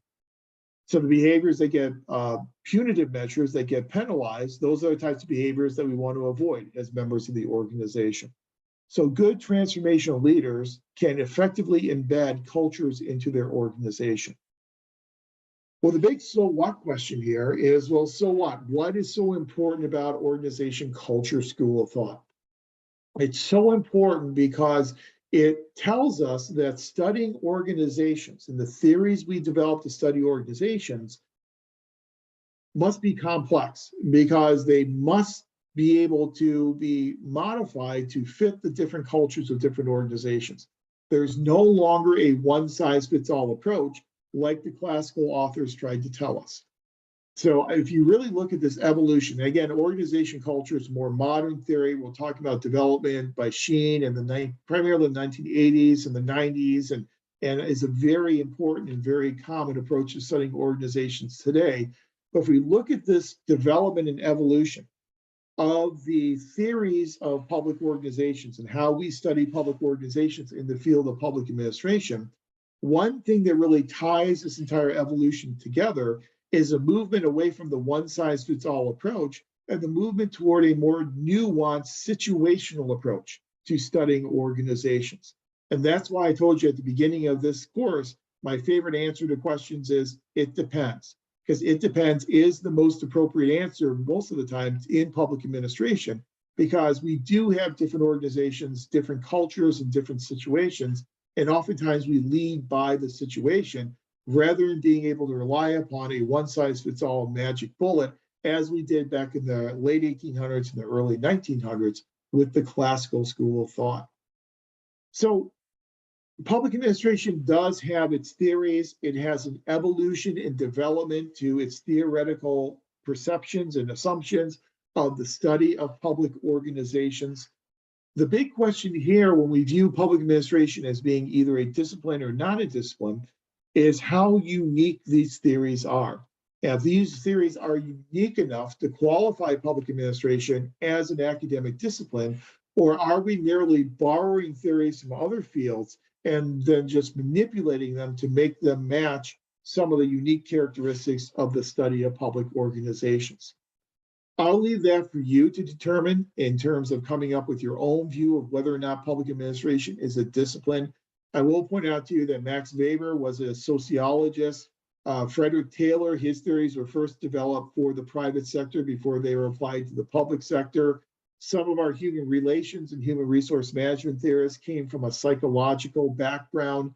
Again, organization theory, we borrow a lot from anthropology and archaeology and understanding organizations according to their individual cultures. So we do borrow some theories from other academic disciplines, but the question then becomes, do we have to change them and do we have to modify them enough in order to make public administration, the study of public administration, qualify as a unique, separate academic discipline? So just some more food for thought as you consider that question of public administration as being an academic discipline for both your Canvas essay as well, your number 4 Canvas essay, as well as for that scenario on your final assessment. Again, this has just been a very quick overview in a couple of hours of about 150 years of theoretical perspectives in public administration to get you geared up and get you ready then for your PPA 660 Organization Theory and Behavior course. And moving forward in the class, when we start looking at these functions of public administration and how these functions are carried out, we will again be preparing you for those future core courses in the program. So when we talk about what managers and what administrators do in terms of public policy and program evaluations, we'll be preparing you for your PPA 670 policy analysis class, as well as your PPA 696 research methods class. Where you talk about how we manage human resources, we'll be preparing you for your 577 human resource management course. When you talk about how we manage fiscal resources at the end of our term together, we'll be preparing you for PPA 555 public budgeting. So not only does this give you insight into the field of public administration, but it also prepares you and equips you well for moving into all those core courses in the MPA curriculum as well. So I'll leave it at that. And that kind of wraps up our discussion of these theoretical approaches. Again, moving forward, we'll move into the functions of public administration, talk about what public administrators do, and then talk most notably about how they do it and how it's done somewhat differently in the public sector as compared to in private organizations. So at this point, are there any questions or comments or observations about any of these schools of thought in the development of organization theory? Again, it's just a very tip of the iceberg. You've got a lot more details fleshed out once you get to your 660 course. Okay. If not, then I would be in favor of calling it a night because it's about 6:10 and I don't think we have ample time to get into our next topic, which is a discussion of the roles played by public administrators in public policy formulation, implementation, and evaluation. That's a much bigger topic. So let's hold off on that until next week. Again, you have your midterm assessment that is due on the 28th, as well as Canvas essay number 3. As always, any questions on either of those assignments, feel free to send me an email. Otherwise, I hope you have a good week. Luciano, go ahead. Really quick, for the essays, can I just put essay 1 on top and then answer the questions? Or do you want us to like actually follow the format and then answer with your questions embedded? One, I think a really good and quick way to do it is just if you just download the midterm assessment and just put your answers directly onto that document. So maybe put your answers in, blue or red or a different color. Okay. And just enter them right there into the document. Yeah, I think that works out really well. Good question. Any other questions about the midterm or about the Canvas essay number 3 that's coming up? Okay. Well, seeing none, you get a little bit of an early night tonight, so enjoy your freedom the rest of the night. And I'll then talk to you again next Wednesday. I'll have this recording ready and up on our Canvas site no later than tomorrow morning if you need to go back and review any of this information. So thanks, everyone. Have a good night. Have a good remainder of the week. I'll talk to you again next Wednesday. Thank you. Thanks. Thank you. Thank you.